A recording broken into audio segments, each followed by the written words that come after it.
Hello বন্ধুরা, তোমরা সবাই কেমন আছো? আশা করি সবাই ভালো আছো, আমিও খুব ভালো আছি। কি ব্যাপার, তুমি এখনও আমায় সাবস্ক্রাইব করোনি? তাড়াতাড়ি করে ফেলো। আমি রোজ নতুন নতুন সত্যি ঘটনা নিয়ে আসি এই পরিবারে। আমার এই ঘটনা যদি তোমাদের ভালো লাগে তাহলে লাইক আর একটা সুন্দর কমেন্ট করে জানিও। তাতে আমি আরও উৎসাহ হব নতুন নতুন ঘটনা তোমাদের কাছে নিয়ে আসার জন্য। চলো বেশি কথা না বলে আজকের ঘটনা শুরু করি। আজকের ঘটনাটা এক দাদাভাই থেকে শোনা একটি সত্যি ভৌতিক ঘটনা। চলো দাদাভাই ভাষায় শোনাই। ভটকন্তি আত্মার সত্য ঘটনা। ভূত প্রেতের গল্প আমরা সবাই শুনতে ভালোবাসি, কারণ এইসব গল্পে থাকে রহস্য, ভয় আর অজানার টান। কিন্তু কখনো ভেবেছেন কি, যদি এই গল্পগুলো কল্পনা না হয়ে সত্যি বাস্তবে ঘটে থাকে? আজকের দিনে অনেকেই আত্মা বা ভূতে বিশ্বাস করে না, কিন্তু আমরা যেটা বিশ্বাস করি না সেটাই যে নেই এমনটা তো নিশ্চিতভাবে বলা যায় না।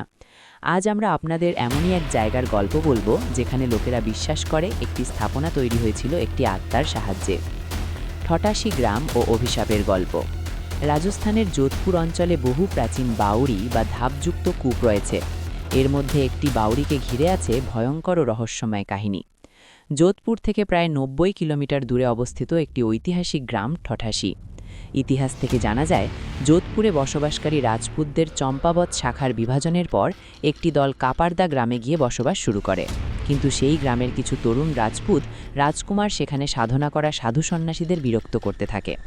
এই অন্যায় আচরণে ক্রুদ্ধ হয়ে সাধুরা তাদের অভিশাপ দেন যে এই গ্রামের মাটিতে তোমাদের ভবিষ্যৎ প্রজন্ম কখনো শান্তিতে থাকতে পারবে না।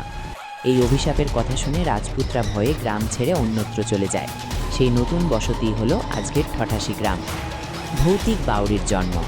ঠঠাসি গ্রামে একটি বাউরি আছে যেটি ঠাকুর জয়সিংহের প্রাসাদের ভেতরে অবস্থিত।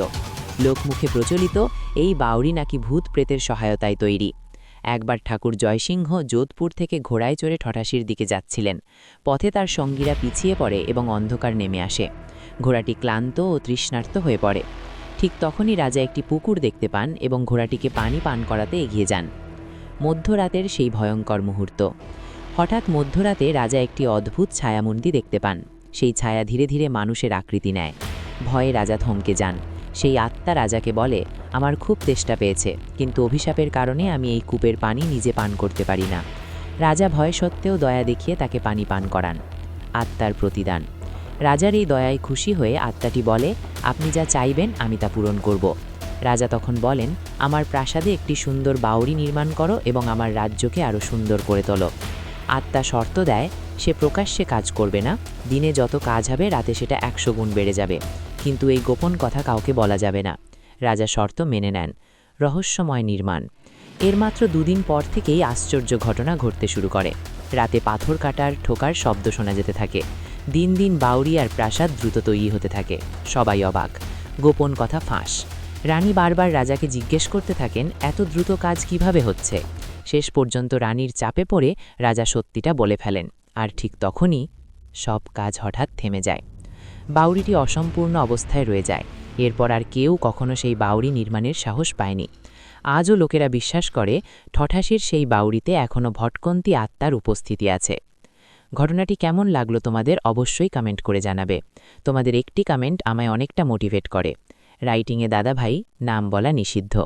ভয়েস এডিটিং ও প্রডিউস মিস্টার শক্তি।